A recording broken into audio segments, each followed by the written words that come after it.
This Pennzoil 250 betting picks edition of the NASCAR Gambling Podcast here on the Sports Gambling Podcast Network is brought to you by Underdog Fantasy. You can win up to 325 times your entry with their Pick 8. Sign up with our promo code RACESGPN to claim your special pick and first-time deposit offer up to $250 in bonus cash. UnderdogFantasy.com, promo code RACESGPN. We're also brought to you by Rhythm. Rhythm is loaded up with a ton of picks for the British Open. Claim your 7-day free trial today by going to sportsgamblingpodcast.com/rhythm. That's sportsgamblingpodcast.com/RITHMM. Driver, start your engine!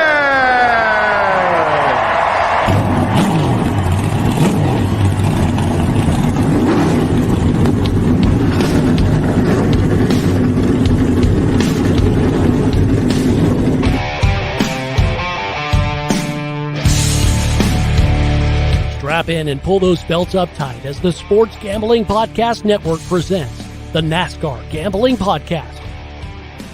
I'll wreck my mom to win a championship. I'll wreck your mom to win a championship. With all the news and the best bets for your NASCAR weekend. It refrains me from not beating the out of you right now because you ask me stupid questions. But since I'm on probation, I suppose that's improper to say as well. If you could talk about racing things, we could talk about racing things. Now, here are your hosts, Rod Villagomez and Cody Zeeb.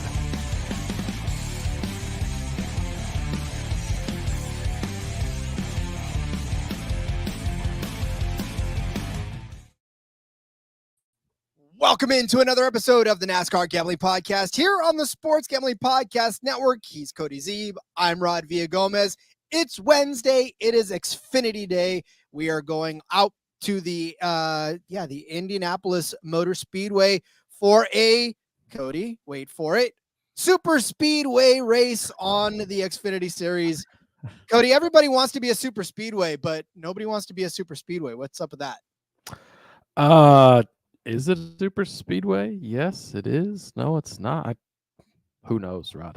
That's what we have to figure out during this show. That's the assignment. Is this a super speedway, or is this not a super speedway, or is it some in-between hybrid thing? I have thoughts.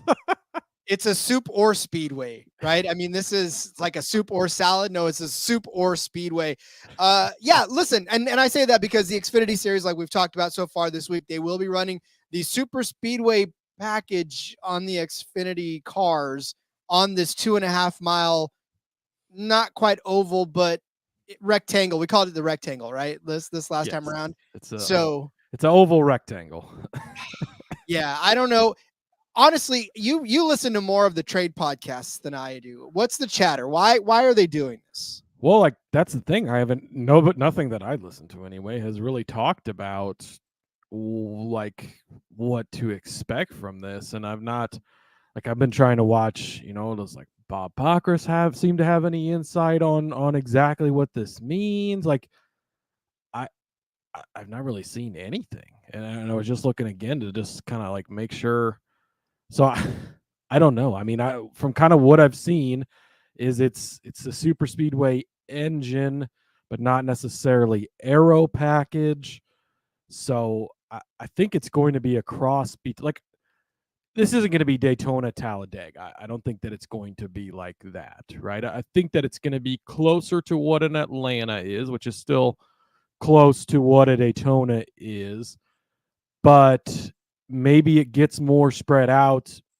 Maybe there's less chaos, but I think we're still going to have pack racing because if it's super speedway anything, it's going to be pack racing, right? So you're going to get pack racing, which is going to lead to the wrecks. So for as far as betting goes, Rod, I'm just approaching this like it's a super speedway, and if it's not, then fine and whatever. But I'm just going to keep it very light. I'm going to sprinkle some long shots, some stuff I like, and just kind of go with that because we don't really know what to expect. But this is going to be a great opportunity to take notes and learn because we're going to turn around and do this again at Michigan in just a couple of weeks after the break. Now, I think Michigan will probably race a little different than this does because Michigan's more of a traditional oval, right? So it probably will look a lot more like in Atlanta. But yeah, I don't I really don't exactly know what to expect from this. Well, and that's the biggest question mark too going into this is as we start to handicap, this is not only the super speedway package, but this is the first time obviously that either one of these series has been on the oval in a very long time. I mean, we've done the road course races, and you look at the Xfinity series as far as the last time they were actually on the oval here was 2019. And that was Kyle Busch winning that race. Before that, Allgaier, Byron, and Busch again. Like Busch has his name stamped all over this in the Xfinity series, but Busch isn't in this race first and foremost. And second of all, this is the first oval that we've been on in that span here at Indy for the Xfinity series. So a lot of question marks. We'll talk about that in a second, but I want to take this time to tell you that the Sports Gambling Podcast is getting you ready for college football with their conference previews. Go check all that stuff out, man. They've got a ton up there already, and they are getting a ton more done even as we speak. So tune in wherever you get your podcasts, or as always, in the SGPN app. And Cody, that's exactly our dilemma this week, right? You want to treat it like it's a normal oval, but Indy's anything other. Even if there wasn't the package that they're running right now, this is not a normal oval. This is 2 drag strips with a couple of turns in between. This is a very, very long 2.5 mile track, right? This is more of like a elongated short track. If you were to take your favorite short track and Stretch Armstrong that thing out, that's what it kind of looks like. It's more of like I said, a couple of drag strips with a couple of turns in between. So already that throws a wrench in a lot of things. And then second of all, the fact that now we're running this different package. The way I approach this, Cody, I know you're approaching it like a super speedway, but I'm just loading up on a lot of the favorites to try to weather this storm, because I think the experience, I think a couple of the guys that I'm going to talk about have experience on this configuration of the track, albeit maybe not a super speedway package, but they do have experience on this track. So I'm sort of leaning on the veteran presence of a lot of these guys to kind of get them through all of the wackiness that's going to be what Saturday night's going to be. Yeah, and I think that, and we don't talk beforehand about how we're, what we're thinking or what guys we like or how we're going to look at this. We try to save all that for the show, so it's very organic and comes out. We obviously have access to the doc, so I could see your picks and you could see my picks beforehand, but we usually make our picks and then put them in the sheet, so we're not looking at each other's anyways.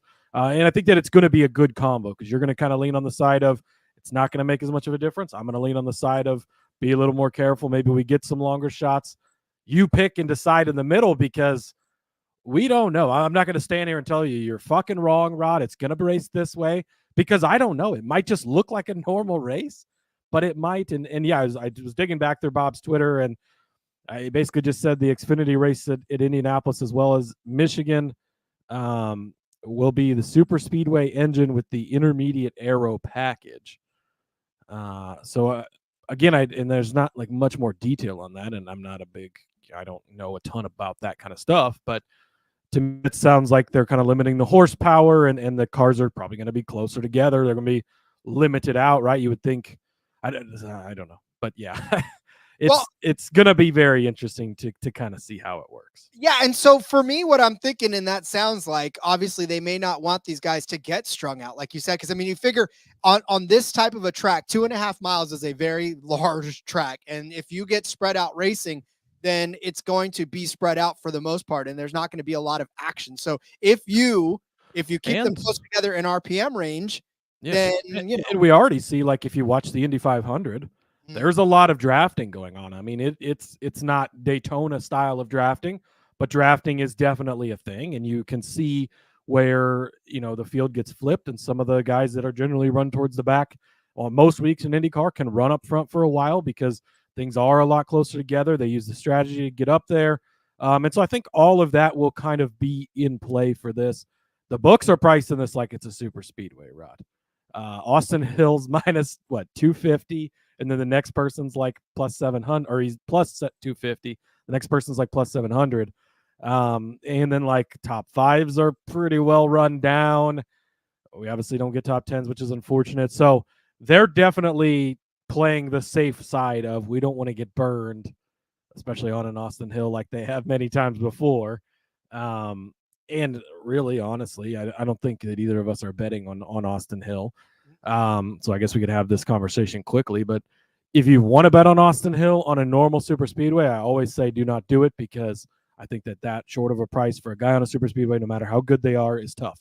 But if you want to do it, this might be the week to do it, because if he can just be up front, and if it does have the elements, but maybe not quite the chaos, and maybe the lines aren't able to move like they are at a Daytona, he can probably play the Pied Piper better than anyone else in the field.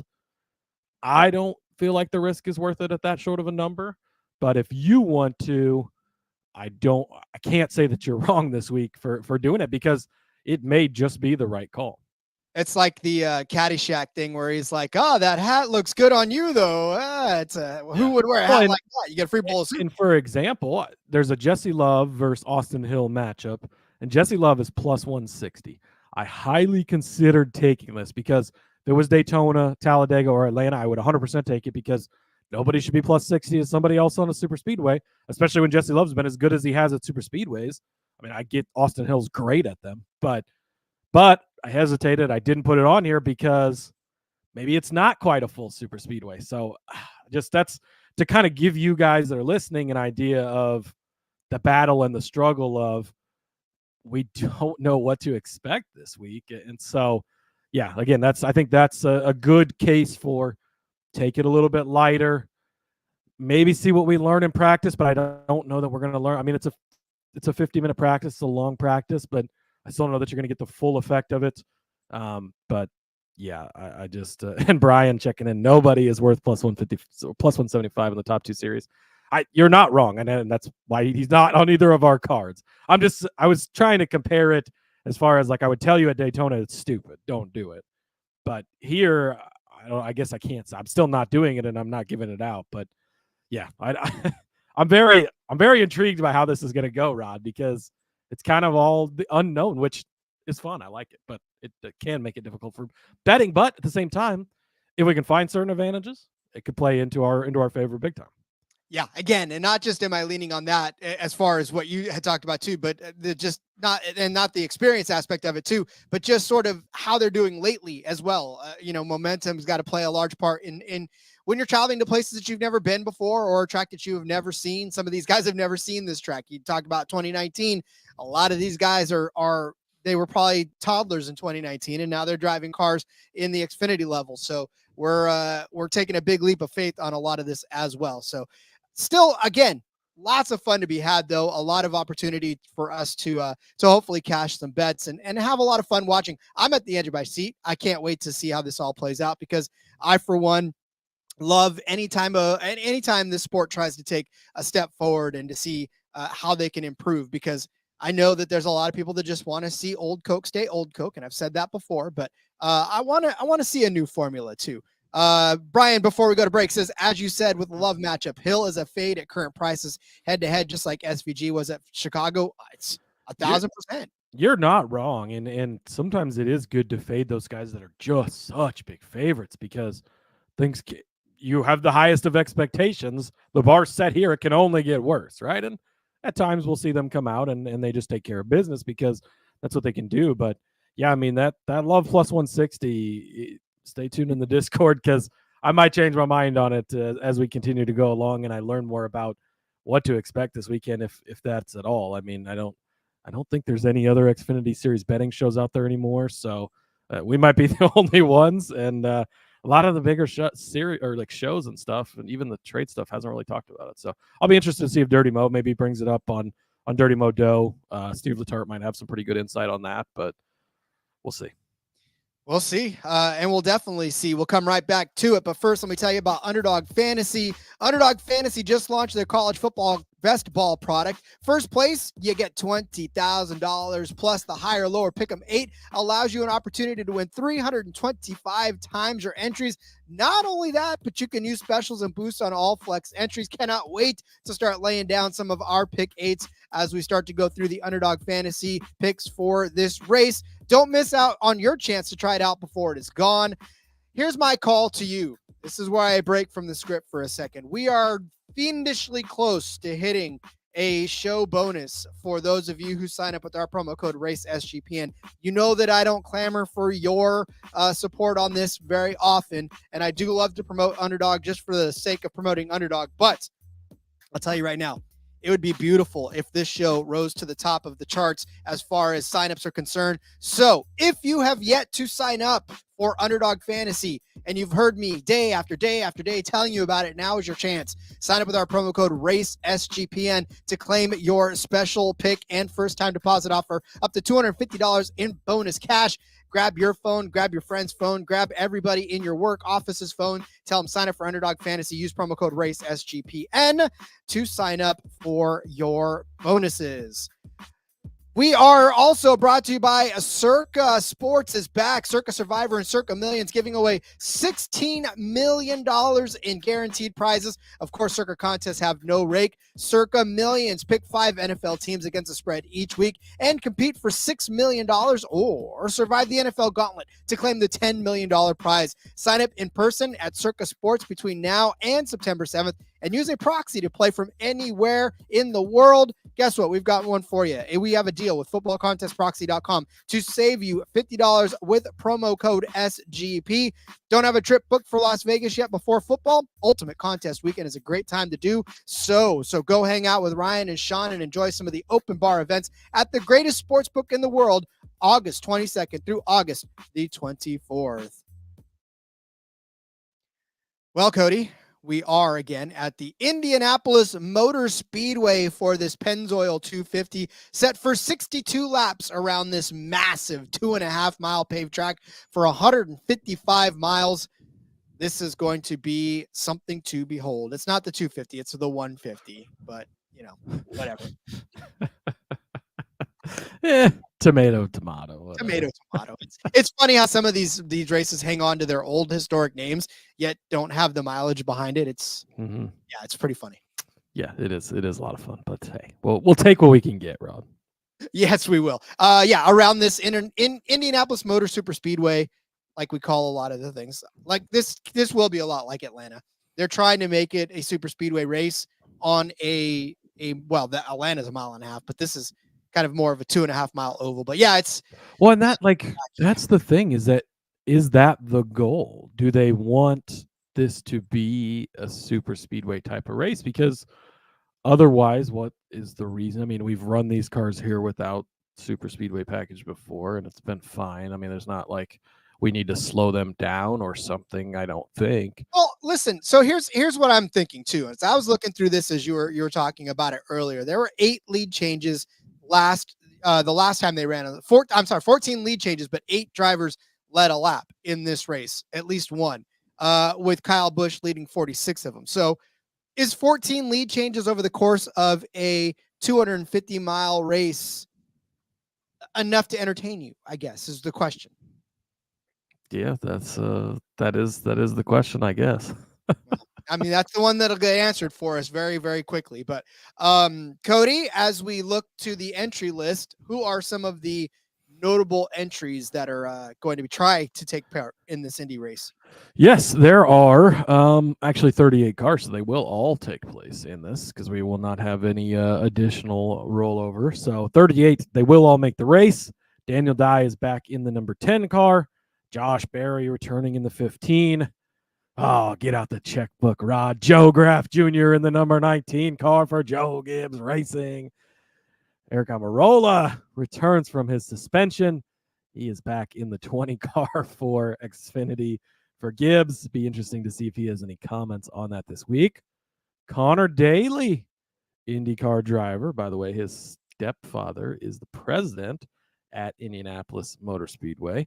He is in the 26 car. Sam Hunt Racing. Not a shitbox car that you would normally expect to see Connor Daly in. So bookmark that. We'll return to him later. Garrett Smithley is going to be racing in the 45 car for Alpha Prime. And Josh Bilicki is back in the 92. The 07 and the 14 are TBD as of the last list that I have here. So, do you need a ride? I hear the 07 is a good enough ride to get in. Hey, this would be a pretty good place to do that at, right? At Indy. So, hey, could you imagine a beautiful hood painted NASCAR gambling podcast? Dude, the yellow and like orange colors or whatever, like they pop so much. They're so beautiful. Looks so good on a car. I'm thinking Sean and Ryan need to up their game and allow us to to put ourselves out there on the hood of a car. I wonder what kind of, could we GoFundMe that? Who's a team that's looking for a sponsorship right now? Hey, there's a lot of blank cars out there at times. Like There we might really not be able to pay what other people can, but if you're going to be blank anyways, then we can give you something. Yeah. Yeah. I mean, listen, I could probably empty out my kid's piggy bank. There's probably about $15 in there in quarters. Yeah, I got $1 or $2 in the truck console change, so we can scrape it up. Willing to do that for you. Yeah, again, that's the race in a nutshell. We already talked about the package. We talked about a lot of the things that are going to hamper or help us in this. So, Cody, probably hamper, but maybe help. Hamper or help for sure. But yeah, I mean, JDK saying BJ McLeod never has a paint scheme. See, it's true, and I mean, talk about cool dudes. Like, I'd love to be on BJ's car. I wonder. All right, we got a couple weeks off. Now, Rod's getting into the lab here later. So, all right, Rod, should we turn to the bets? We should turn to the bets before I completely bankrupt us. All right. We're going to go over to the Top Chevrolet market, and I'm going to take a couple of guys here. So here's my thinking with this. You go to the Top Chevy market, Austin Hill plus 185. By the way, if you're going to take Austin Hill to win the race at plus 275, do you just take him to be the top Chevy? I mean, maybe you do, maybe you don't. I don't know, but probably don't take him either way. But anyways, Austin Hill, Jesse Love at 3-1, Justin Allgaier, Sam Mayer. I'm going to skip past those guys. I'm going to go down to AJ Allmendinger at 8-1. And then Rod, I know our friend JDK is about to make fun of me. I noticed you put him as the cover guy for this YouTube episode, so shout out to you for that. Back on the Brandon Jones train. Let's do it again. 14-1 for Brandon Jones. Here's the thinking here, okay? You're going to take the Top Chevrolet market. Obviously, Austin Hill should be extremely good here. Jesse Love should be good here. He's been good on the super speedways. Justin Allgaier's been good everywhere. Should be good. Sam Mayer should be good, right? But the thinking is, if this turns into whatever no matter what it turns into, this doesn't have to be a chaotic super speedway race for these guys to cash. But I'm not going to play the favorites here. I'm going to go a little farther down the field. If this just turns into more of what the Indy 500 is, where the cars are able to stay closer together and it kind of equals things out a little bit. There's JDK. I knew he was going to chime in. Worst pick ever, he says. Thank you. Look, Brandon Jones is one of those guys. He's made me enough money over the years, Rod, that it makes the losses worth it, and you're always getting a good number on him. So that's what I like about him. And speaking of guys that give you a lot of losses, I got another one of those later, so stay tuned. But Brandon Jones, very good. So Brandon Jones, well, let's start with AJ Allmendinger, right? He's in a solid car. Does it stand up to Gibbs speed? Does it stand up to JGR or JRM speed? Not generally, right? But now if you're going to reduce them and limit them and put them on equal footing, okay, I like that. AJ's been here before. Again, I didn't even look up any of the past statistics, so I don't care. He wants to know, JDK keeps distracting me. He wants to know what Fast Pasta is for Top Chevy, 6-1. I have a different bet on Fast Pasta later, so we'll get there. But for AJ Allmendinger, like, this can equal out the cars, right, and make them the same. He's a very good driver anyways, and he's always good on super speedways as well. So you're kind of combining everything together. I think he could possibly get it done. Same thing with Brandon Jones. Brandon Jones, Michigan is probably Brandon Jones' best track. Kansas, another high-speed intermediate track, one of his better tracks. He's also good at super speedways. So you put all that into a mixer and combine it.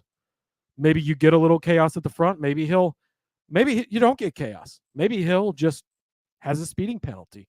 This is a super tight pit road. Maybe Hill gets shoved into the wall on pit road by Fast Pasta. I don't know. Anybody. Doesn't matter who it is.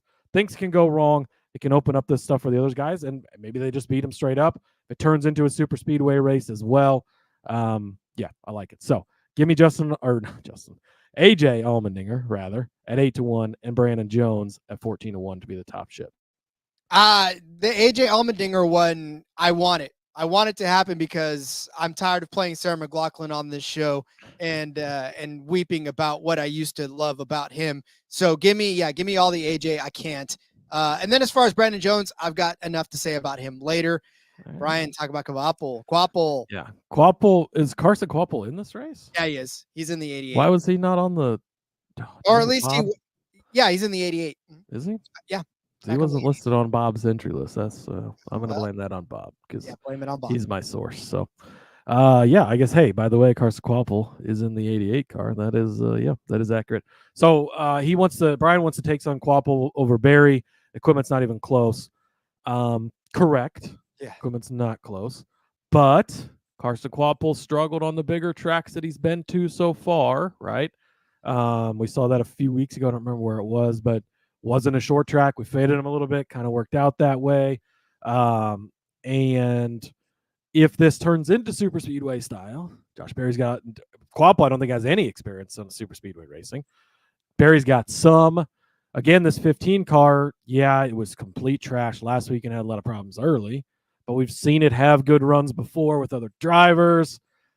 Barry's like 7-1, I think, for a top 5. I shortly looked at him for a minute. I didn't pull the trigger on it, but that's if we were just at Indy without the super speedway thing, I still don't know that I have enough faith in Quapple, because Quapple could easily be a 15th to 20th place driver because he's not used to these bigger tracks and whatnot, where Barry's at least an experienced guy. I know he's a short track guy too, but he's got experience now.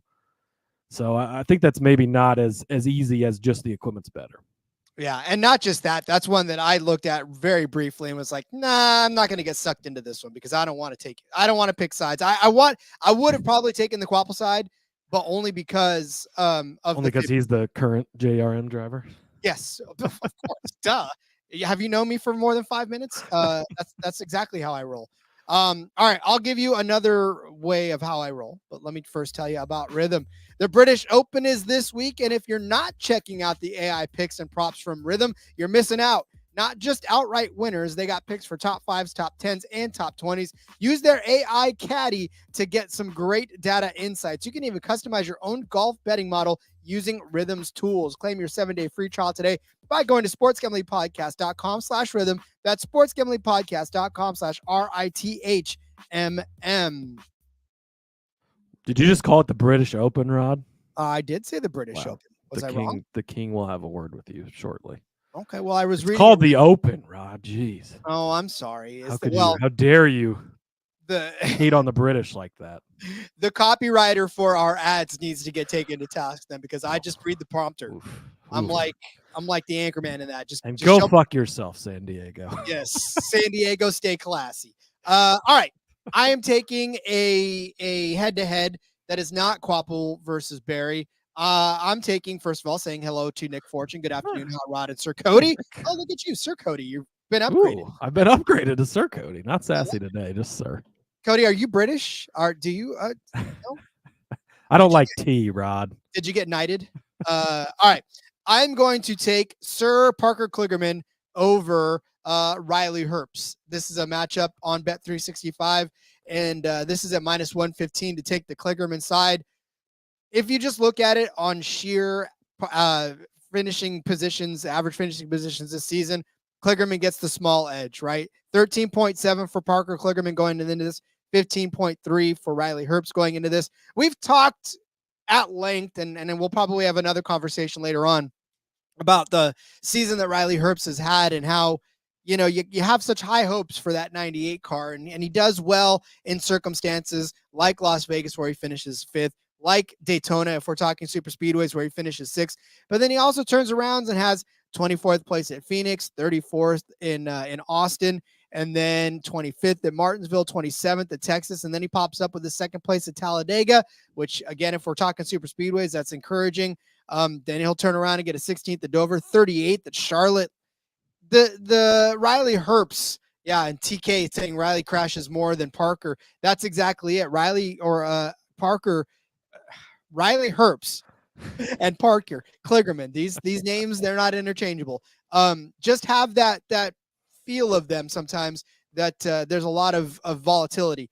I will say that if you are interested in the Riley Herbst side of this, though, the last 5 races have actually been semi-decent for him, with the exception of Chicago, but we'll toss that out because it was a street race. But Iowa 2nd, Loudon 8th, Nashville 6th, Pocono 11th. So some decent finishes there for Riley Herbst. However, you take a look at what Parker Kligerman has done in that space as well. You have going all the way back to, we'll go back to Darlington, where he finished 6th.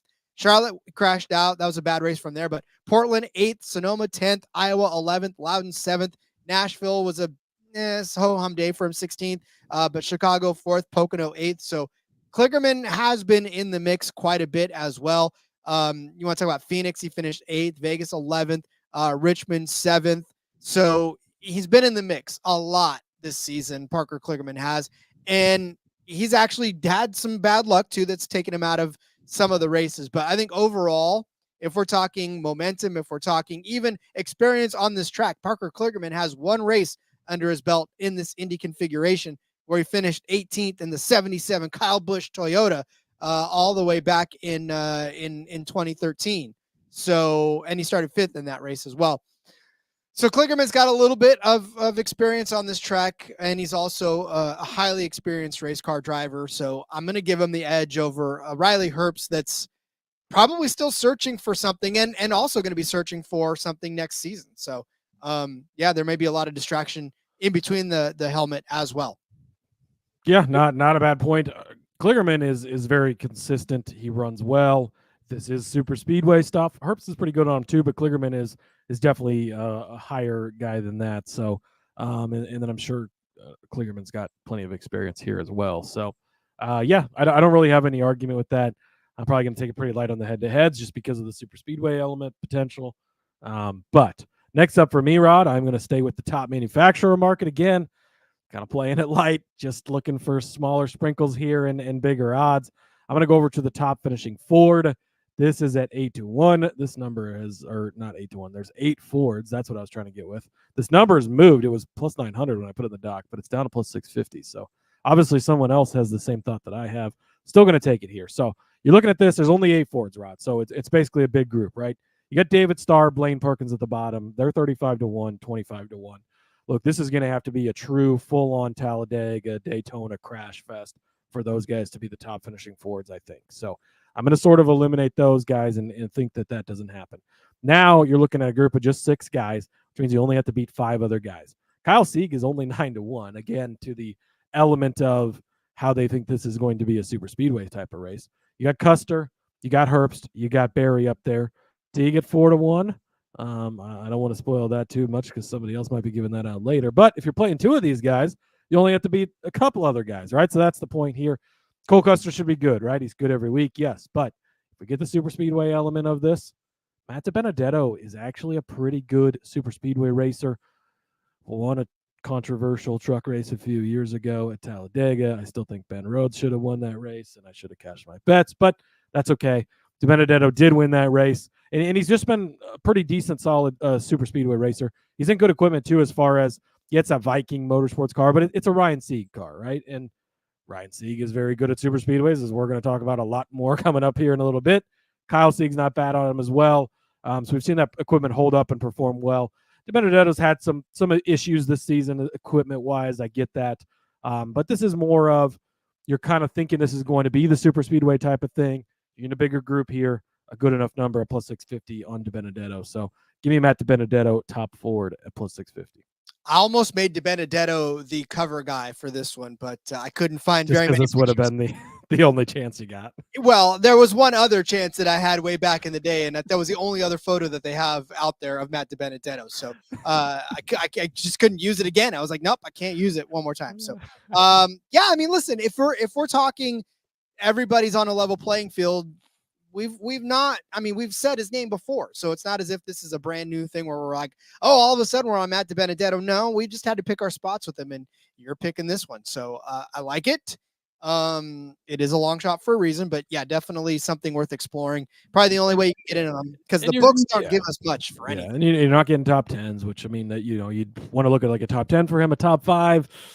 Oof, I think you probably but I mean, this is kind of hoping if Custer has a problem, if Herbst.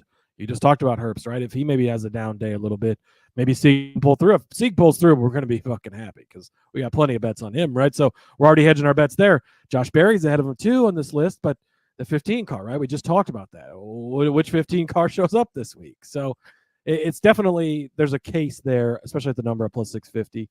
Again, is he just going to go beat Cole Custer straight up? Well, probably not, but things happen.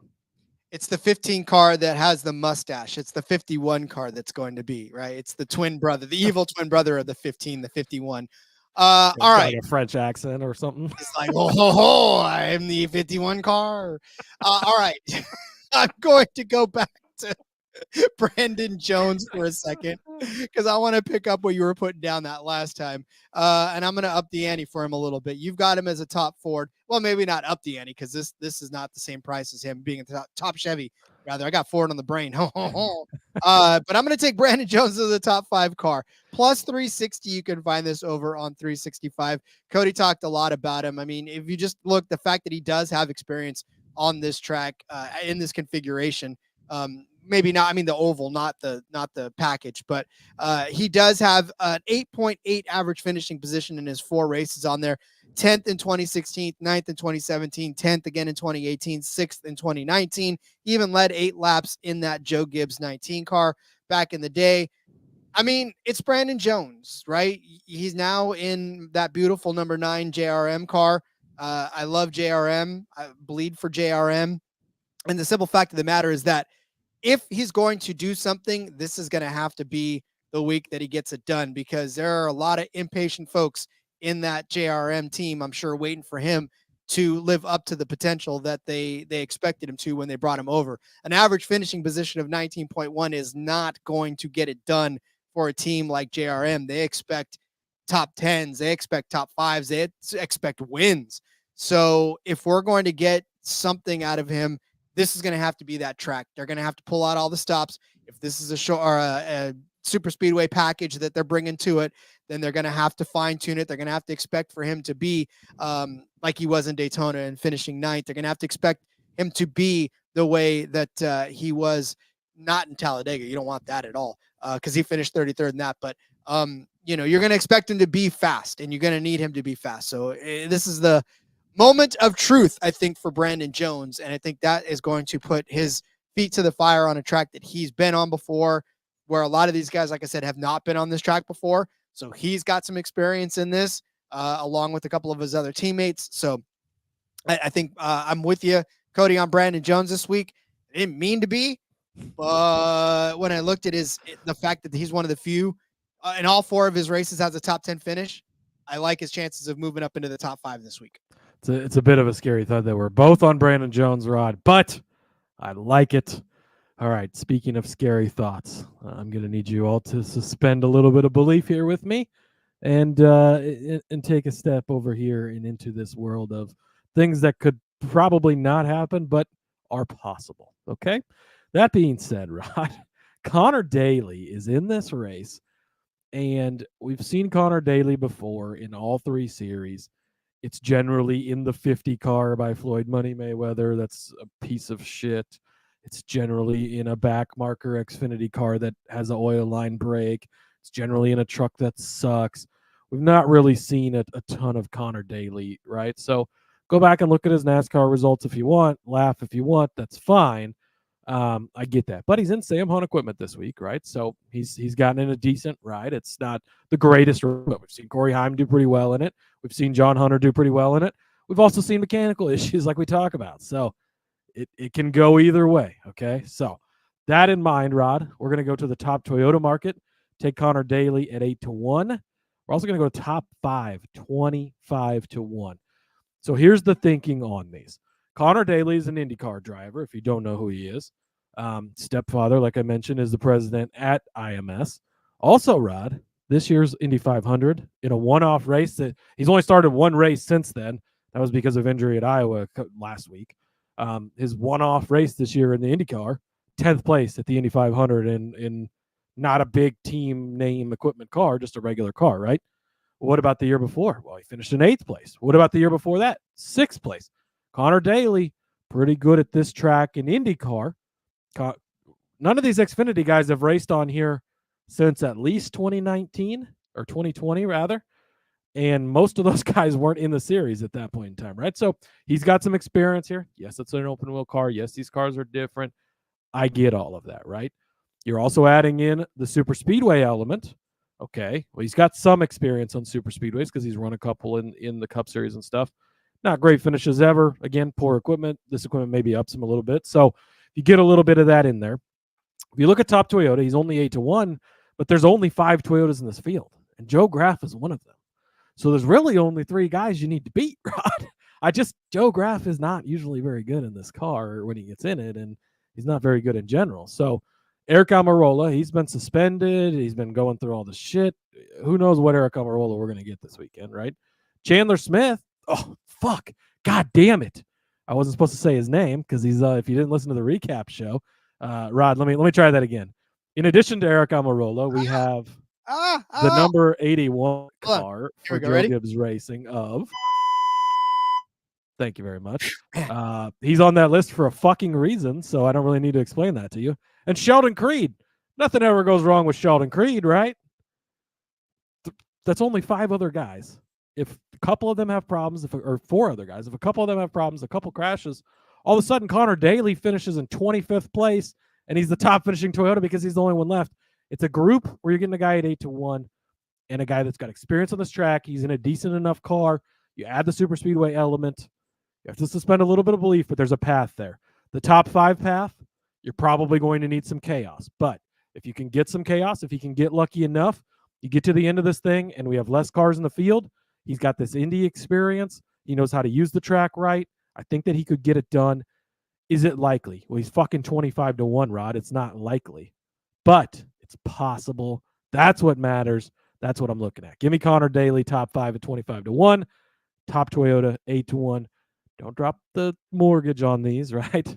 Smaller plays. We're just having a little bit of fun on a unknown whatever the hell is going on. So, yeah, I like it.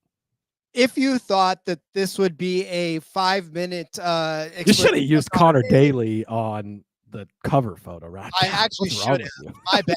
Dang it! This was really the one. I mean, I guess we could use him. I play him top 10, top 5 every year in the Indy 500, which has paid off for me pretty nicely the last 3 years. So next year on our Indy 500 episode, I guess you could use him. But yeah, I got to fire the. This was a chance. Gosh, that was my chance. You let me down. I figured I'd go with your other guy instead. So my bad. Next time I will use. You know what? I have a feeling he may come up again on a DFS. So we might not be done. Yeah. JB wants to know if there's any other driver who's not won yet that we expected to get a win this season. AJ, the first one that AJ doesn't have a win. That is true. AJ for sure you would think would have a win by now. Sheldon Creed, I thought for sure he would have a win by now. Maybe that was my fault. But yeah, I mean, those are kind of the 2 guys that really come to mind. Just looking through the list here quickly. I mean, yeah, Jesse Love, you think maybe, well, he's already got one, right? So yeah, Mayer's one. Yeah, Riley Herbst, I don't know that you expected him to really get a win. So I would say coming into the season, expected to have wins by this point. Sheldon Creed for sure, and definitely AJ Allmendinger. How many road courses and street courses? We've been to what, 4? Mm-hmm. And there's no wins for AJ Allmendinger. Thanks, SVG. Yep. Right. Yeah. Although it's not just been SVG, like AJ's. It's not like it's been AJ and SVG, and he's finished second to him every time. So, yeah, those would definitely be the 2 names. I concur. Well, you talked about one of those guys, and I'm going to talk about him right now, Sheldon Creed. His top 3 number is set at plus 400 over there on 365. I'm going to take that. Sheldon Creed is one of those guys where we have been all over the map with him lately. We've loved him. We've hated him. We've loved him again, and now we're hating him a little more. However, I think it's time to love him again. Top 3 number. I wanted to do maybe a top 5 on Sheldon Creed because I felt like I would be a little more comfortable with him. But in looking back at what he's done over the last few weeks, top 3 is great. He loves second place, Rod. That's what I'm saying. Like, he's a second place guy, right? Like, second place is his home. Second place at Daytona. Third place at Phoenix. 4th at Atlanta, which is 1 spot off of his favorite, or 2 spots off of his favorite spot. But then he got back into the swing of things, right? 2nd at Sonoma. 5th at Iowa. 2nd at Loudon. He finished 4th last week at Pocono. Sheldon Creed found something. I don't know what that something is yet, but he's definitely a top 5 car with upside of a second place, right? Which is where his ceiling is. He's not winning races, but his ceiling is second place at this point. So for me, I think he doesn't have any experience on this track proper. But just given the fact that Sheldon Creed has been running the way he's been running lately, and I think that 18 car is finally catching some sort of momentum that Gibbs wants it to catch. I don't know what it was. Maybe it was a stern meeting in the meeting room a while back saying, listen, Sheldon, we got to have something more out of you. He saw Eric Amarola throw that punch at Bubba Wallace, and he didn't want to be the next one. He did not want that right cross coming at him at all. So he was like, I'm going to have to run better. So this is obviously Cody loves him some Joe Gibbs equipment. Cody loves it all over the place, right? Oh, so yeah. If we're talking about a Joe Gibbs car finishing in the top 3, I think this particular race is where he's got the opportunity because there's no Cup drivers in this race, right? There's nobody that's going to come down and try to swoop up a top 3 spot from him. He's racing all the other Xfinity guys that he's been racing all season long. And I think it's going to be Gibbs. It's going to be Junior Motorsports that are occupying a majority of the top 10, which means that the top 3 and the top 5 is going to be up there. Well, I mean, Joe Graff is in a Gibbs car this week, so maybe not. I said a majority. I didn't say all. Yeah, I get that 100%. But but since they don't give us any good solid top 10 options, right. I'm gonna have this bet I really like. Actually, I had this one written down. I got in the doc. You already had it, so you stole it from me. I've got more thoughts on Creed in a little bit. You probably can see where that's going. But this is the way to bet on Sheldon Creed because this might be one of the better bets, better types of bet, maybe not this one specifically, but the better types of bet to make this week because this allows for Sheldon Creed should be fast any given week, and he has been, right? We've seen some good runs from him. 4th place last week, a 2nd a couple weeks ago, a 5th, a 2nd, 4th, 3rd, 6th, 4th, 2nd. He's got good finishes, right? So he's capable of doing that any given week. He's also good at super speedways if this turns into that type of race. 6th at Talladega, 4th at Atlanta, 2nd at Daytona, right? So it's good for both directions, and he doesn't have to win because we know that that's hard for him. So, I think that's a very good way to get in on Sheldon Creed, and I like that bet a lot. Beautiful. Next up for me, Rod, we're going to jump over to Jeb Burton. That's right. We're going to take Jeb Burton for a top 5 at, oh boy, where's my tab go? 9-1. I was a little bit surprised by this, Rod. 9-1 for a top 5 for Jeb Burton. And you might laugh and say, well, his best finish on the season is 9th, and that's the only top 10 he has this year. And you would be correct. I get that. But the 9th place finish was at Talladega, which, by the way, he won last year at Talladega. And am I remembering correctly that he's won 2 years in a row at Talladega, Ron? I think he has. Do you want me to fact check that? I fact checked myself. That was incorrect. Okay. But he did win at Talladega last year. And he ran good there this year as well with that strong finish. 11th place at Daytona last year. He is a good super speedway racer, son of Ward Burton, of course, who was a former Daytona 500 winner, also pretty good at super speedways. It's something about those guys with the blood, Earnhardt's, all these guys that we've seen where their sons end up being good at it as well. But Jeb Burton, top 5 at 9-1. This is if this turns into more of a super speedway style of race, he's the type of driver who can get it. And that's basically the breakdown on this. If it turns into more of a traditional oval race, he's probably not going to be in the top 5. That's kind of the best way to look at it. So 9-1, worth a shot, depending on how this works out. All right, Rod, I know that JDK has been waiting for this very moment, and it is here. It's time to break out the fast pasta. Anthony Alfredo, top 5, 18-1. They were sweating it in the Discord last week. They were close to getting it. When he came out on that last restart, he was up there, slipped back into 14th late. But Anthony Alfredo has been getting the most out of this equipment really on a week-to-week basis. 14th at Pocono, 18th at Nashville, 15th at Iowa, 14th at Darlington. Those are very good runs on just traditional, regular tracks, right? Now you add this potential super speedway element. First of all, Anthony Alfredo is good at super speedways, just in a general sense.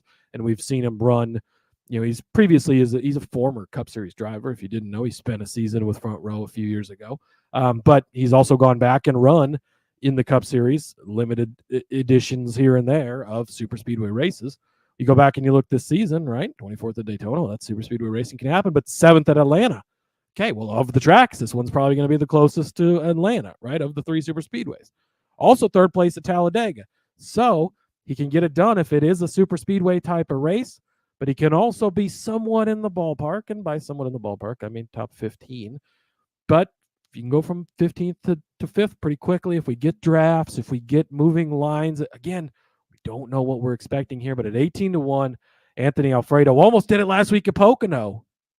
He could definitely do it this week. Give me some fast pasta, 18-1, and Jeb Burton 9-1 for a couple more top fives. Super speedways in the air. Yeah, I definitely think both of those are in play with that. And for as far as Jeb Burton's concerned, I mean, look, anything's possible if you put these cars close enough together and they start beating and banging off of each other. So, yeah, if they're all around there at the end of it, I think both of them have a shot to do it. So, yep, I like them. We'll go back to Ryan Sieg. Let's talk some more Ryan Sieg. You talked about him earlier as far as being in that Ford camp, and you taking Matt DiBenedetto at plus 650. I like Ryan Sieg at plus 400 to be the top Ford in this one. You already had talked about all of the other Fords that they have to beat. Definitely has a shot at beating Riley Herbst. Definitely has a shot at beating Matt DiBenedetto and Blaine Perkins and David Starr, who I think is in the 14. Actually, there might be an opportunity for him. I'm seeing the list that I read right now says David Starr is on the 14, so that's definitely thrown out. So this to me is a head-to-head between Cole Custer, Ryan Sieg, and I suppose if we're going to throw Matt DiBenedetto in there, yes, we are. This is a three-way head-to-head because I think Riley Herbst, you know, we talked about him. He definitely has a streak of some bad luck going on, and you know, Ryan Sieg being the top Ford, he almost was the top Ford a few weeks ago in Chicago, right? He was the top Ford next to Joey Logano, who ended up in fifth. It was Ryan Sieg as the next top Ford there. You know, you look at where he's placed as far as some of these more conventional tracks in Nashville. It was Noah Gragson and Riley Herbst that occupied the top two, Custer and then Sieg. But, you know, that was Nashville. You can kind of raise your hat on that. But, you know, to me, if this is a super speedway like Cody is expecting it to be, Ryan Sieg will be up there with Cole Custer to fight for it like he was in New Hampshire, where he was the second Ford in line behind Cole Custer and ahead of Riley Herbst. So the whole point of this too is that Riley Herbst. This is me getting all my R names mixed up. And Rod and Riley and Ryan is that Ryan's always in the mix, right? Ryan is always in the mix to be one of the top Fords. And I think this week is no different. So I like his price at 4-1 for a top Ford over there on Caesars. So give me Ryan Sieg, top Ford at plus 400 on Caesars. JDK says he loves this bet. Me too, JDK, because it was going to be on my list, and then I got in the dock, and Rod took Ryan Sieg for me. Can you believe that Rod would do that in the Super Speedway package? I cannot, but it's been noted. The stewards will review, and I will keep this in mind for the future, Rod. I'm just kidding. But I love this play with the top Ford, and then you put that with the DiBenedetto thing. Now you've got Custer, Herbst, Barry, maybe Kyle Sieg. I'm not concerned about Blaine Perkins and David Starr. I think there's going to have to be a lot of chaos for those guys to hit. Not saying that they can't, because if it turns into that type of race, anybody can be alive for it. But the smaller group, you get two of the guys that are the favorites.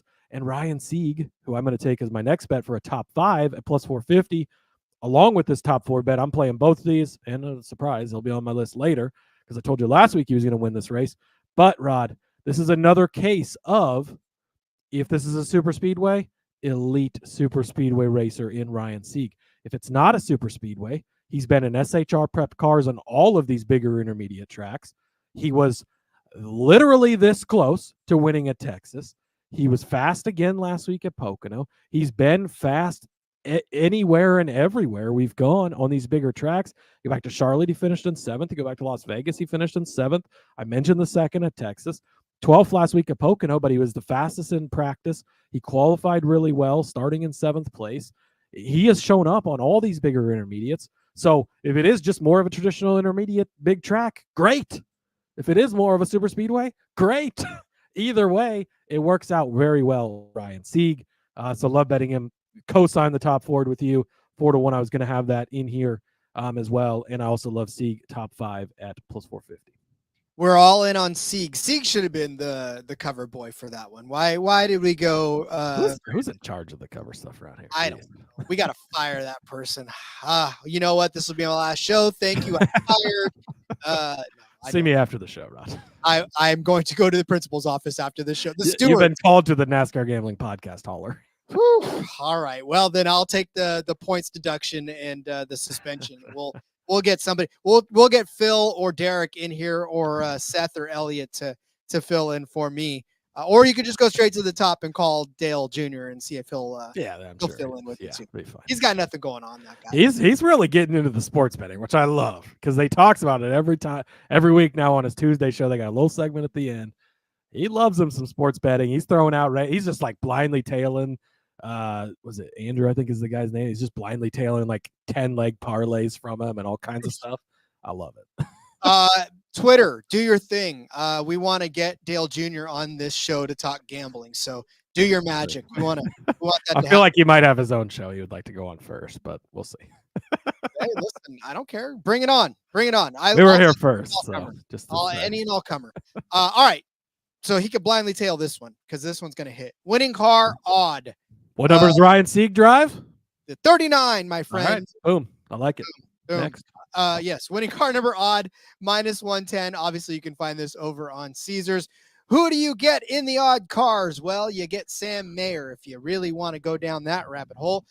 You get yourself some Justin Allgaier. You get yourself some Brandon Jones. You get yourself some BJ McLeod, who's going to sponsor the NASCAR, or we're going to sponsor his car coming up soon. So that 13 car. You get the 15 of Josh Berry.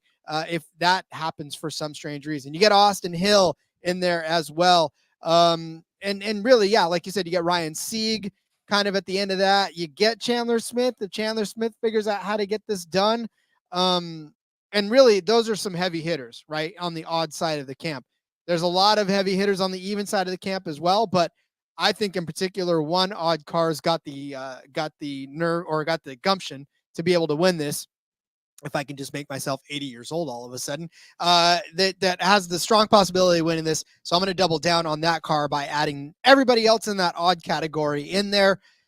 Like I said, this is not a bad little group to have either of the odd cars, because there's folks in here we've talked about already that are in that odd group that I think all have the opportunity to win this race. So I like -110 for it. So give me the winning car number odd at -110. Yeah, I like it. You're getting a good collection of guys. It's a way to get in on, like a Sam Mayer, who I wanted to get in on. 12-1, by the way, definitely worth a look. I went a different direction, but he was on the floor before he got cut, Rod.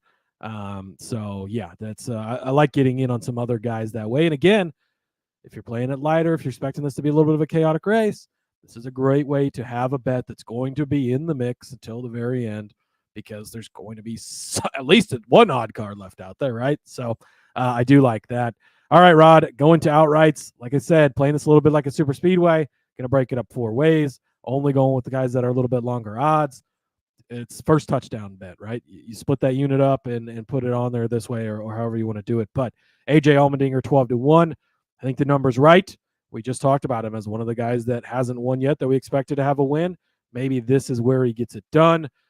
He's won here on the road course over the last couple of seasons for sure. So I think in both Xfinity and Cup, actually, he's won here. So he's gotten it done there, been able to kiss the bricks, but this would be a more real way to kiss the bricks. Still not the 400, I get it, but I think you get to kiss the bricks if you win an Xfinity. I'm pretty sure you get to kiss the bricks if you win the go-kart race, like the tricycle race. Go-karts, Rod. Come on, what are we doing? I'd like to kiss the bricks. Anyways, AJ Allmendinger, I talked about it earlier. This could be what levels the playing field enough for him to compete. And if it is a super speedway type of race, he's very, very good at those. I think he'll be in the mix. Sheldon Creed, you talked about him earlier for that top 3 bet. I love that. I think if you're going to play this, you got to play the top 3 too, because he has a knack for finishing second, breaking your heart. But at 18-1, we're another time where the number is big enough, and it is worth taking Sheldon Creed here. Again, to the point we made earlier, big intermediate tracks, fast cars, he's in a Gibbs car. The race is that way. Super speedway. He's been consistent in all 3 we've been to this season. Finished well. This is another type of place where he should show up and be fast. He qualified fastest at Pocono last week. So, I understand that maybe this finish wasn't quite as good as his qualifying spot, but if he can continue to show that speed and have it, I think he can get it done 18-1. Ryan Sieg at 30-1. Boy, they brought this number down, Rod. We got him at 80-1 last week. Great value. I still like it at 30-1 this week. I told you last week he was going to win. Maybe that's why the number is so short. Sorry about that if that's the case. But give me Ryan Sieg at 30-1. Rod, Ryan Sieg lower number to win this race than a JRM driver. That JRM driver, Brandon Jones, at 40-1. You can't put Brandon Jones at 40-1 in the super speedway package on a big track and think that I'm not going to bet it, because hell yes, I'm going to bet it, because if he sucks and he has a flat tire and goes down pit road after starting on the front row, like he did last week at Pocono, well, like I said last week, the number's big enough that it's not going to hurt that bad, and you're not going to be that sad about it. But when he's in the mix late and battling up there and you're like, I saw this coming, you're going to have that 40-1 ticket and you're going to love it. So AJ 12-1, Creed 18-1, Sieg 30-1, Brandon Jones 40-1. Play it light, play it easy, have fun, and enjoy this race. Or if you think this race is not going to be that affected by the super speedway package and you think this is going to race more like just a closer 2.5 mile race with full of oval fun, then give you Justin Allgaier. If you already knew that was coming, you probably already turned off the show and said goodnight because you knew Rod was going to take Justin Allgaier. Last week I didn't. I refrained from taking Justin Allgaier as the outright. Don't remind me, Rod. I did it. Because guess what? He didn't win outright, and that's okay. But this week, he's back up to plus 850. If you're getting one of the hottest drivers, I'm sorry, ladies and gentlemen, but 11 top 10s and 19 starts is one of the hottest drivers on the track. I know he's got an average finish of 13.5. I get it. But Justin Allgaier already has a win, and he's locked into the playoffs already in this one. So, yeah, give me Justin Allgaier to win this race. He did win at Darlington, which was his win, but second at Portland. He just finished second at Pocono. Did not win that race. He finished fourth in Loudon. He's got 4 straight top 10 finishes, and then he's got 6 out of 7 top 10 finishes in his last 7 races. Obviously, Iowa crashed out after starting fourth. We think what could have been in that possibility, but third at Texas, 5th at Martinsville. And if you look back at his track history on the oval part of this one, oh, well, guess what? He won this race in 2018. Of course, it was the longer portion of this one. This was the 250, the actual 250 miles that they raced on this one. But he still won in the 100-lap race there. He led, 55 laps of this race in that win. And then in 2019, he finished second to Kyle Busch, leading 24 laps of that race as well. So, I mean, Justin Allgaier has gotten it done on this track before. I really see him doing it, especially the way he's been running lately. He's been fast. His crew has not messed it up for him, except for a little bit of Pocono last week, but we'll just ignore that. But by and large, they've been not doing him too many disservices. They've been doing him favors by getting him out there and playing good strategy. So, he's going to be one of the fastest cars on this track. And if you bunch everybody up, he's going to be in contention all day long unless he gets sideswiped or has a Valtteri Bottas type pit stop. So I'm in for Justin Allgaier at plus 850 to win this. You can find that on Hard Rock. That's the best price for him out there to win. Yeah, and I think that for a guy that's plus 300, plus 400 on a weekly basis to win the race, you're getting him at this big of a number when we don't even know if it is going to be a crazy super speedway race. That's pretty good. He's got the track history here, which you like. He's got experience here, which most of these drivers do not. You like that as well. It's been a while. Actually, last time he was here, Rod, he was in the 48 car. Jimmy Johnson was out with COVID, so he was filling in for him here.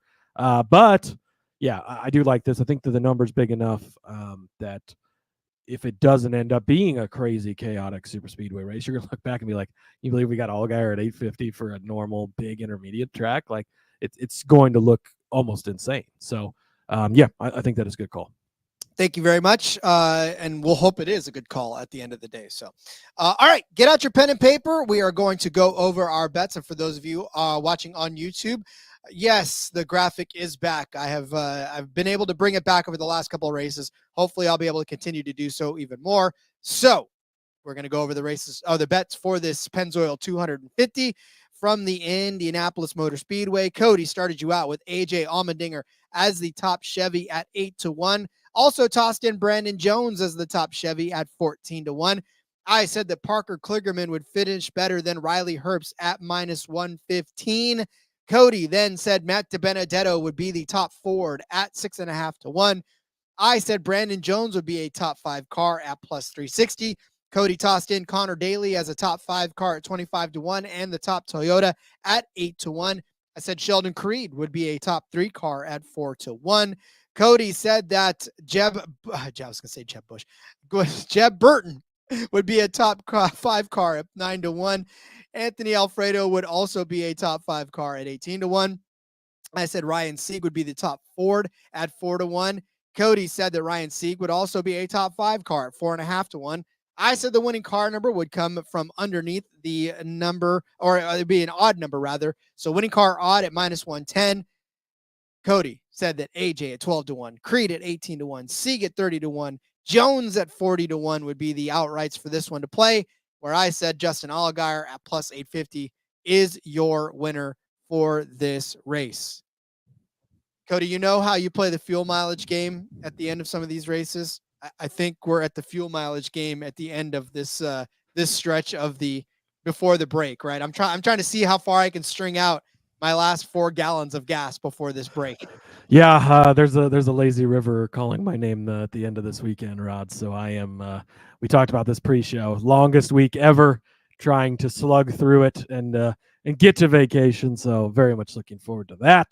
But we'll be back tomorrow with another race to break down in a different fashion, because the Truck Series is also racing this weekend. They're also in Indianapolis, but they're at the small track Indianapolis Raceway Park, Lucas Oil Raceway. It's got like 47 other names, whatever you want to call it. Short track racing under the lights on a Friday night in the Truck Series. That's going to be very exciting. And looking forward to breaking that down. And again, all 3 different races are going to be completely different ways to handicap them this weekend, which I very much enjoy. And it's going to be a lot of fun. So looking forward to that one tomorrow. I am very much looking forward to it as well, because it's talking trucks, and that's one of our favorite things to talk about is the Truck Series. And yeah, we're going to have some fun doing that. And then, of course, DFS to wrap up the week. And then we'll take a nice long look at how we're doing business and come back in a couple of weeks and get all over it again. So in the meantime, Cody, as they say goodnight to you and us and everybody in general, let them know where they can find you outside of these 4 walls. Yeah, follow me over on the X at Husker_Zeeb. You can find all my stuff there. Arena Bowl is this weekend, Rod. Plenty of stuff coming out from both of us on that. PLL picks are out. There's a NASCAR article out at sportsgamblingpodcast.com. Go check that out. Through a couple more Cup Series bets in there that I like. Oh, we're starting to prep NFL stuff, all sorts of things. It's a lot of fun. Stay tuned and go like our Facebook page. We need one more like, Rod. Who can be our savior? If we get one more follower on Facebook, we'll be able to stream live over there again. So go like it. Go follow the page, NASCAR Gambling Podcast. Help us out. We appreciate it. And go sign up for Underdog. Promo code RACESGPN. See you guys tomorrow. Indeed. Yes. Please go sign up for Underdog. We are this close to claiming that bonus. If we can just get a few more signups in there, then we'll get the bonus, and you guys will just have to, listen to us gloat for a couple of months. But yes, follow me on Twitter at RJ Villagomez. Link in the bio, everything I got going on. Hey, make sure you go check out the CFL Gambling Podcast. I was a guest on there with Colby and Justin last night. Had a blast talking about my Red Blacks and all the other teams that are out there in the CFL. Go check them out. They're having a good time bringing back that show. And like Cody said, Arena Bowl this weekend. Check out all of the stuff on the Arena YouTube page to get prepped for that game as Billings takes on Albany. And it'll be some fun. So we'll see you tomorrow for trucks, ladies and gentlemen. Until then, let's go racing and let it ride.